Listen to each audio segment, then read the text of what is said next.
Hello and welcome back to my channel the education hub. तो आज हम करेंगे अपनी साइकोलॉजिकल पर्सपेक्टिव ऑफ एजुकेशन का फर्स्ट टॉपिक, जो कि है अंडरस्टैंडिंग लर्निंग। तो आइए बिना टाइम वेस्ट करे वीडियो को स्टार्ट करते हैं।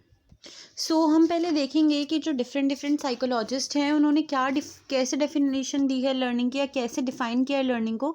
तो पहला हम देखेंगे क्रो एंड क्रो ने क्या बोला है। तो उन्होंने बोला है कि जो लर्निंग है वो क्या है, एक्विजिशन यानी एक्वायर करना, किसी चीज़ को लेना। किस चीज़ को लेना? हैबिट्स को, नॉलेज को और एटीट्यूड्स को। इसमें क्या क्या चीज़ें आती हैं? हम इसमें कोई चीज़ करते हैं, डूइंग थिंग्स, और ये एक इंडिविजुअल के अटेम्प्ट पे होती है। और इससे क्या होता है, एक अकेला इंसान वो करता है और उसमें उसको क्या क्या डिफरेंट ऑब्स्टेकल्स, जो प्रॉब्लम है, और उसको उसको ओवरकम करना होता है और उसे न्यू सिचुएशन के साथ एडजस्ट करना होता है। और इसमें क्या होता है, प्रोग्रेसिव चेंजेस आते हैं एक इंडिविजुअल में। अब वर्ड्सवर्थ क्या कहते हैं कि लर्निंग एक ऐसा प्रोसेस है जिसमें कि एक इंडिविजुअल न्यू नॉलेज को गेन करता है और वो न्यू रिस्पॉन्सेज उसके अंदर आते हैं। हिलगर्ट बोलते हैं कि जो चेंज होता है किसी के बिहेवियर में किसी एक्सपीरियंस के थ्रू, यानी जब डिफरेंट डिफरेंट हम एक्सपीरियंस लेते हैं और हमारे अंदर जो भी चेंजेस आता है उसको हम बोलते हैं लर्निंग। अब इसमें क्या होता है, बिहेवियरल चेंज होता है हमारे अंदर। ठीक है, तो इससे हम ये समझते हैं कि जो लर्निंग है ये प्रोसेस है। इसमें क्या होता है, नेसेसरी चेंजेस आते हैं हमारे बिहेवियर में, एक इंडिविजुअल के बिहेवियर में, किसी डायरेक्ट एक्सपीरियंस के थ्रू या इनडायरेक्ट एक्सपीरियंस के थ्रू। तो इससे हमें समझ आता है कि इसमें क्या कहते हैं, जो चेंजेस आ रहे हैं वो किसी बीमारी वगैरह की वजह से नहीं आ रहे, किसी एक्सपीरियंस की वजह से ही आते हैं। तो नेचर क्या होता है लर्निंग का, जो लर्निंग होती है एक प्रोसेस होता है। ये एक ऐसा प्रोसेस, कुछ ऐसा प्रोसेस होता है जिसमें हम चीज़ें एक्वायर करते हैं। प्रोडक्ट नहीं होता, ये रिजल्ट नहीं होता, ये एक प्रोसेस होता है। इसमें वो सारे एक्सपीरियंस आते हैं जो कि हमारे चेंज, बिहेवियर चेंज में हेल्पफुल होते हैं। ये गोल ओरिएंटेड होता है, हमारा कोई गोल होता है, हमारा कोई पर्पस होता है लर्निंग को करने का। और ये परमानेंट चेंज होता है हमारे बिहेवियर में। जैसे कि हम एक न्यू लैंग्वेज लर्न करते हैं तो वो एक परमानेंट चेंज होता है। लर्निंग एक यूनिवर्सल है, इसका मतलब है ये लोगों को जीने का तरीका बताता है।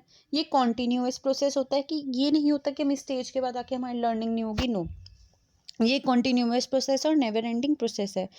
लर्निंग का जो स्कोप है वो बहुत ज़्यादा वाइड है, बहुत कॉम्प्रिहेंसिव है। इसमें सारी फील्ड्स में हम कवर कर सकते हैं, जैसे कि cognitive domain, affective domain, psychomotor domain. इसका स्कोप बहुत ज़्यादा वाइड होता है। ये एक इंडिविजुअल को एडजस्ट करने में भी हेल्प करता है। और इसमें कोई लिमिट नहीं होती लर्न करने की, या फिर कोई तरीका की लिमिट नहीं होती कि बस हम एक चीज़ को इसी तरीके से लर्न कर सकते हैं। इसमें एक्सपीरियंसेस को रिकंस्ट्रक्शन होता है और ये ट्रांसफरेबल होती है एक सिचुएशन से दूसरी सिचुएशन के थ्रू। जैसे कि अगर हमने देखा कि अगर स्नेक ने बाइट करा, उससे हमें कैसे ओवरकम करना है। तो जब रियल लाइफ में हमारे पास सामने कोई सिचुएशन आएगी तो हम उससे अपने एक्सपीरियंस के थ्रू हैंडल करेंगे। ये जो लर्निंग होती है ये डायरेक्टली ऑब्जर्वेबल ये नहीं होती, कि मतलब हमने कुछ सीखा, वो ज़रूरी नहीं है कि हम उसे डायरेक्टली ऑब्जर्व करें, नहीं, हम उसे इनडायरेक्टली भी ऑब्जर्व करते हैं और हम देखते हैं। अब लर्निंग का क्या प्रोसेस होता है, देखिए हम इसको प्रोसेस को एक पिक्चर से समझेंगे। ये हमें दिख रहा है, पहले जब हमें कोई लर्निंग करनी होती है, सपोज़ हमें एक न्यू लैंग्वेज लर्न करनी है, सपोज़ मुझे लर्न करनी है इंग्लिश। तो पहले मेरे पास एक मोटिव है, मेरे को इंग्लिश लर्न करनी है। क्यों मुझे लर्न करनी है? क्योंकि मुझे आगे कॉम्पीट करना है इस वर्ल्ड में। तो ये मेरा पर्पस था, ये मेरा मोटिव था इंग्लिश को लर्न करने का। ठीक है, तो पहला स्टेप तो ये हो गया। अब एक्शन और वेरिड रिस्पॉन्सेज, अब मेरे को डिफरेंट एक्शंस लेने हैं। जैसे कि मैं क्लासेस ज्वाइन करूँगी, या जो भी मेरा एक्शन होगा अपने उसको एक्वायर करने का, अपने गोल को अचीव करने का। अब देखिए क्या होता है, थर्ड स्टेप में क्या होता है, जो इंडिविजुअल होता है हमें क्या होता है, डिफरेंट डिफरेंट ऑब्स्टिकल्स फेस करना होता है। ये ऑब्स्टिकल्स हैं, ये बैरियर्स हैं, डिफरेंट हमें बैरियर्स को फेस करना होता है। अगर कोई भी बैरियर है, कोई भी डिफ़िकल्टी नहीं आती, तो इससे हम कोई भी न्यू नॉलेज गेन नहीं करते, या हमें कोई न्यू स्किल या न्यू बिहेवियर नहीं आते। तो जो ब्लॉक्स हैं या बैरियर्स हैं, जो भी हमें कुछ आते हैं, ये बहुत ज़्यादा इंपॉर्टेंट होते हैं हमारी लर्निंग के लिए, और इसकी वजह से ही हमारे बिहेवियर में चेंज होता है। तो इसके बाद क्या होता है, जब हम ये इन सबको ओवरकम कर लेते हैं, ऑब्स्टिकल्स को, बैरियर्स को, तो हम अपने डिज़ायर्ड गोल की तरफ मूव करते हैं और हमें इससे अपना डिज़ायर्ड गोल मिल जाता है।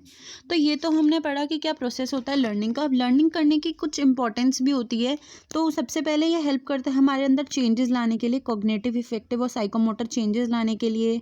ये हमें एडजस्टमेंट में हेल्प करता है, यानी हम अपने एनवायरनमेंट के साथ ऐसे एडजस्ट करके चले। जैसे मैंने एग्जांपल लिया, मुझे इंग्लिश लर्न करनी है, तो वो मुझे अपने एनवायरनमेंट में, मैं जिन लोगों को शायद हिंदी नहीं आती होगी तो मैं उनसे इंग्लिश में कम्युनिकेट कर सकती हूँ अपने एनवायरनमेंट में, और ख़ुद के साथ भी। सेल्फ के साथ भी मैं एडजस्ट कर पाऊँगी। Learning help in achievement of teaching learning objective, इससे हमारे टीचिंग लर्निंग ऑब्जेक्टिव जैसे कि न्यू नॉलेज गेन करना, new skills, new habits, new attitude, new interest gain करना, इसमें भी बहुत ज़्यादा हेल्प करता है। और फिर लर्निंग जो होता है इसमें एक इंडिविजुअल की ग्रोथ और डेवलपमेंट के लिए भी हेल्पफुल होता है। ये ऑलराउंड डेवलपमेंट, हमारी पर्सनैलिटी की ऑलराउंड डेवलपमेंट में भी हेल्पफुल होता है। और इसमें हमारी लाइफ के जो गोल्स हैं जो हमें अचीव करने हैं, जैसे हमें न्यू नॉलेज लेनी है, हमें एक्वायर करनी है, न्यू स्किल्स, न्यू एटीट्यूड, तो इसमें कुछ बिहेवियर आएंगे और हम उससे अपने गोल को अचीव कर पाएंगे। तो ये कुछ इम्पोर्टेंस होती है लर्निंग की। आज की वीडियो में हमने पढ़ा डेफिनेशन जो डिफरेंट साइकोलॉजिस्ट ने दी है लर्निंग के ऊपर, और हमने नेचर पढ़ा कि लर्निंग का क्या नेचर होता है, लर्निंग का क्या प्रोसेस होता है और लर्निंग की क्या इंपॉर्टेंस होती है। होप है आप लोगों को वीडियो क्लियर हुई होगी। अगर आप लोगों के कोई भी डाउट्स है तो आप लोग कमेंट सेक्शन में पूछ सकते हैं। And if you like watching the education hub videos, to do subscribe to my channel. Thanks for watching.